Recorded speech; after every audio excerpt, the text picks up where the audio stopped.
आम्हाला कशाचीच मदत नसतो तुमची, काहीच नको, जास्त काहीच नको आम्हाला, फक्त भाव द्या. भाव भाई. तर मंडळी ही परिस्थिती आहे. शासनाकडनं हे शेतकरी वर्ग मदतीची कुठलीच अपेक्षा करत नाही आहेत. त्यांना त्यांच्या शेतमालाला योग्य आणि चांगला असा हमी भाव अपेक्षित आहे.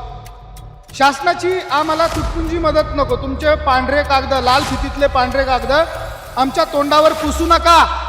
आमच्या शेतमालाला भाव द्या, आमचा शेतमाल योग्य किमतीत विकत घ्या. आम्हाला तुमच्या एक नव्या रुपयाच्या आर्थिक मदतीची गरज नाही, असं या शेतकरी मंडळींचं म्हणणं आहे. आणि ते अगदी रास्त आहे.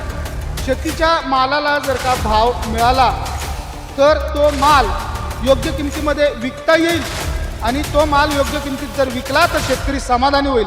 आता ही गाडी चालली आहे, आपण बघतो आहोत, या गाडीमध्ये महिला बसलेल्या आहेत. जीव घेणं हा प्रवास आहे. ही नैसर्गिक आपत्ती आहे, आणि या नैसर्गिक आपत्तीला शेतकरी ज्याच्या आयुष्यात केवळ संकटच पुजलेली आहे, त्याच्या पाचीलाच संकट पुजलेली आहे, असा शेतकरी प्रत्येक संकटावर मात करत आपले आयुष्य जगतोय.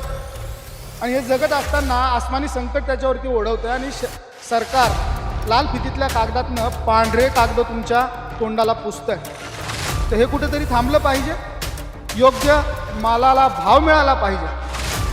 आज जगात प्रत्येक ठिकाणी भाव ठरवणाऱ्या कंपन्या अस्तित्वात आल्यात, मात्र ही कंपनी आणि हिचा भाव हा शेतकरी वर्ग ठरवू शकत नाही आहे. विदारक परिस्थिती आहे.